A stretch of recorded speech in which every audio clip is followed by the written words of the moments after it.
उल्टे पैर the real horror story. Please subscribe my channel.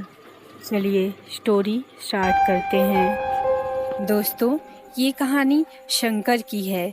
Shankar जब से शहर से आया था बहुत बदल गया था। छोटे से गांव से आया एक सीधा सा युवक शंकर वहाँ के सम्मानीय गिरिजा पंडित जी की पहली औलाद था। बड़े ही सपनों और आशा के साथ उन्होंने शंकर को शहर भेजा था, पर अब उसे कोई देखे तो पहचान भी न सकता है। उसकी वेशभूषा ही बिल्कुल बदल गई थी। केवल रंग ढंग, बोलचाल, यहाँ तक कि उसने अपना नाम भी बदल डाला था। लोग उसे अब शेकी के नाम से जानते थे। कॉलेज के कुछ हुड़दंग लड़कों के ग्रुप का नेता था वो। कहीं किसी को पीटना हो या छेड़छाड़ करना हो, उस जगह पे हमेशा शंकर सबसे आगे रहता था। और लड़कियों के सामने तो वो इतना सीधा बन जाता था कि लड़कियां सोचती थी इतना भोला लड़का आखिर इस दुनिया में हो भी सकता है, जिससे वो उसके जाल में फंस भी जाती थी। शंकर के हॉस्टल के सामने एक गर्ल्स हॉस्टल था, जहाँ पर अभी अभी एक नई लड़की ने एडमिशन लिया था। उस लड़की का नाम पिया था। जब शंकर की दोस्तों ने उस लड़की को देखा तो उन्होंने बोला, शंकी इस लड़की को पटा के दिखा तो जाने। पहले पहल शंकी ने ध्यान नहीं दिया। फिर एक दिन उसने पिया की फोटो देखी। कितनी खूबसूरत लड़की थी। गोरा दूधिया रंग, कमर तक लहराते रेशमी सिल्की बाल, बड़े बड़े कजरारे नैन। वो एक टक उसे देखता ही रह गया। अब शंकर के मन में भी इच्छा जगी कि इस लड़की से तो दोस्ती करनी ही पड़ेगी, जिसे देखते ही पहली नज़र में उसे प्यार हो गया था। शेंकी सुबह शाम गर्ल्स हॉस्टल के चक्कर लगाता, पर उसे साक्षात कभी न देख पाया। फिर किसी दिन दोस्त ने बताया कि वो सामने वाले प्रियदर्शनी पार्क में सुबह शाम जॉगिंग के लिए जाती है। शेंकी को उससे मिलने का बहुत बेताबी से मन था। वह पार्क में पहुंच जाता है सुबह सुबह, और जब वह पिया को देखता है तो देखता ही रह जाता है। जैसे तस्वीर में थी उससे कहीं ज़्यादा खूबसूरत थी वो। शेंकी उसके आसपास मंडराता रहा, पर उस लड़की ने शेंकी को आँख उठा कर भी नहीं देखा। वह बहुत परेशान हो उठा। ये कैसी लड़की है जिसने मेरी तरफ ध्यान ही नहीं दिया। पिया शायद पहली लड़की है जो उसके जाल में फंसने से बच रही थी। शंकर बोलता है, इसने तो आँख उठा के भी उसकी तरफ नहीं देखा। ऐसे कैसे? शेंकी के अहम को बहुत चोट पहुंचती है इस बात से। वो चिड़चिड़ाने लगा। अब बात बात में खूंखार हो उठता। चाह के भी पिया के बेरुखी उसे सहन नहीं हो रही थी। जितनी कोशिश करता उसे भूलने की, वो और ज़्यादा दिमाग में आती। एक दिन हल्का शाम का धुंधलापन छाने लगा था और वो पार्क में घूम रहा था कि पीछे से किसी ने उसको आवाज़ दी और उसके तरफ कदम रोक दिए। एक सुरीली मीठी सी आवाज़ उसे पुकार रही थी, हेलो शेंकी। वो पीछे मुड़ के देखने ही वाला था कि आवाज़ ने उसे रोक दिया। पीछे मुड़ के मत देखना कभी भी। मैं वही हूँ जिसको बहुत दिनों से तुम पाना चाह रहे थे। बेसख्त वो बोला, पिया तुम हो?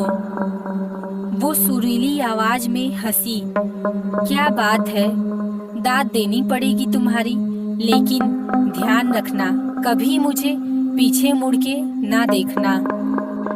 तो आप मेरे बराबर आ जाइए ना, शेंकी ने बहुत विनती की, पर पिया ने बोला, नहीं ऐसा नहीं हो सकता।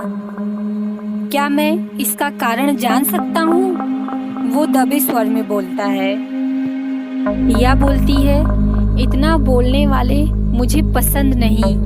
पीछे से आवाज का सुरीलापन कम हो जा रहा था। पीछे से आवाज आई, मैं बार बार चेतावनी नहीं दूंगी। अचानक शेंकी को कोई मजबूत हाथ से उसकी गर्दन पर पकड़ लेता है। छोड़ो मुझे, वो ये बोलकर गिड़गिड़ाने लगता है। हाथों की पकड़ धीमी हो गई। शेंकी बहुत डर गया था। गहरी गहरी सांस लेता है और आगे बढ़ने लगा। थोड़ी दूर जाने पर उसे लगा कि अब उसके साथ शायद कोई नहीं था, लेकिन पीछे देखने को मन कर रहा था। इसीलिए वो सीधा अपने कमरे पर जाकर बिस्तर पर औंधा गिर गया। शेंकी बहुत डर गया था। उस दिन कुछ दिनों वो पार्क नहीं गया। मन में अकुलाहट हो रही थी कि ये पिया ही थी या कोई और। हिम्मत बटोर कर आज वो फिर वही पार्क में जाता है, पर वो निराश हो जाता है क्योंकि पिया उसे आसपास कहीं नहीं दिखाई देती। अभी सोच ही रहा था कि पीछे से एक आवाज आई, आज बहुत दिन बाद आए, तबीयत तो ठीक है तुम्हारी? शेंकी पीछे नहीं मुड़ा, बस उस आवाज को सुन रहा था। तभी पिया ने कहा, शाबाश, पीछे नहीं देखना, समझदार हो गए हो। वो बोली। शेंकी बोलता है, बीमार था। शेंकी कांपते आवाज में बोला। प्रिया बोलती है, अरे डरो मत, मैं इतनी भी बुरी नहीं हूँ। चलो तुम्हें अपनी शक्ल दिखाती हूँ आज। अपनी नाक के सीधाई में चलते रहो आगे की तरफ, और फिर जब मैं कहूँगी रुक जाओ तो फिर रुक जाना। शेंकी यंत्रवत चलता रहा। सामने एक झील थी। वो आगे, आवाज पीछे। थोड़ी देर में झील के पानी में एक छवि उभरी। एक सुंदर लड़की थी। वो पिया जैसी दिखाई दे रही थी। शेंकी गौर से उसे देख रहा था। अचानक उसकी निगाह उसके पैरों पर पड़ती है और वो चक्कर खाकर गिरने को हुआ। उस लड़की के उल्टे पैर थे। तो क्या ये लड़की नहीं चुड़ैल है? हे भगवान, ये मैं किसके चक्कर में पड़ गया? शेंकी पत्ते की तरह सिहर उठा और जोर जोर से कांपने लगा। क्या सोच रहे हो शेंकी? वो हंसते हुए बोली। शेंकी घबरा कर बोला, कुछ नहीं जी। वो हकलाया। अब लौट चलते हैं, शेंकी बोलता है। तब वो लड़की बोलती है, अरे इतनी जल्दी क्या है? अभी तो हम मिले ही हैं। शक्ल अच्छी नहीं लगी क्या तुम्हें? वो शेंकी से बोल रही थी। शेंकी बोलता है, नहीं नहीं, बहुत अच्छी हैं आप। वो चुड़ैल ठट्ठा मारकर हंसने लगी। शेंकी अब बुरी तरह उसके जाल में फंस चुका था। उसे समझ नहीं आ रहा था कि क्या करे। बीमार डरा हुआ रहने लगा।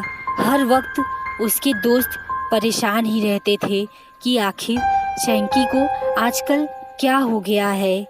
एक दिन सोते हुए वह कुछ बड़बड़ा रहा था और उसके प्रिय मित्र ने सुन लिया। वो रोते हुए कह रहा था, पिया मुझे छोड़ दो। वह पिया से खुद को छोड़ देने की गुहार लगा रहा था। उसके दोस्त ने यह बात सुनी और अगले ही दिन शेंकी के पिताजी को टेलीफोन पर सूचित किया कि शेंकी किसी आत्मा के चक्कर में फंस गया है, आप उसे संभाल लीजिए।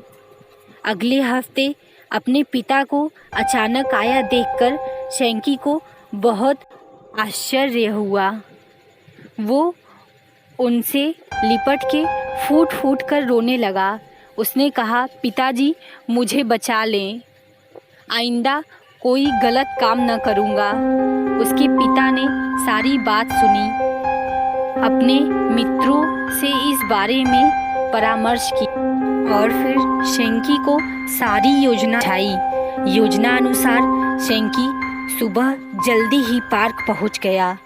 थोड़ी ही देर में वो आवाज़ आई और वो लड़की उससे बातें करने लगी।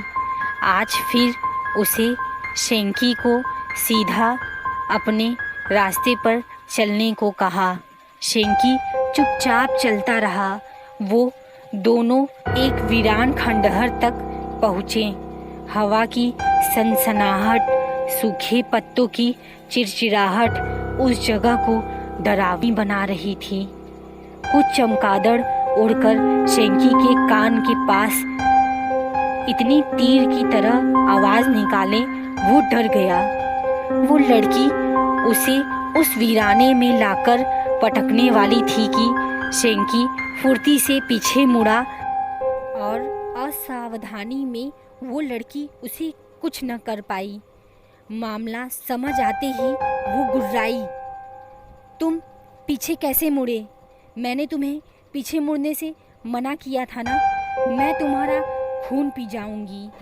उस चुड़ैल बनी लड़की को शेंकी के पिता और कई पुलिस वालों ने घेर लिया। इस अप्रत्याशित हमले के लिए वो तैयार नहीं थी। पुलिस को उसने बताया कि उसके पिता गरीब थे, ठेला लगाते थे। एक बार एक साहूकार ने उनके पिता का धोखे से ठेला छीन लिया और उन्हें मार डाला। तब उनका परिवार भूखा मरने लगा। तब उसने उसी उल्टे पैर वाली चुड़ैल का नाटक करना और लोगों को लूटना शुरू कर दिया। वो मानव अंगों की तस्करी भी करवाती थी। उसके बताने से समाज के कई इज्जतदार लोगों के नाम भी सामने आए। शेंकी ने अब तौबा कर ली थी कि पढ़ने आया था शहर, बस पढ़ूंगा, ये फालतू के काम और फ्रेंड फॉलोइंग अब नहीं। दोस्तों, मुझे पता है ये स्टोरी बिल्कुल भी नहीं पसंद है। अगर फिर भी आपको ये स्टोरी ज़रा सी भी पसंद आई हो तो प्लीज़ हमारे चैनल को सब्सक्राइब कीजिए और मुझे सपोर्ट भी कीजिए। धन्यवाद।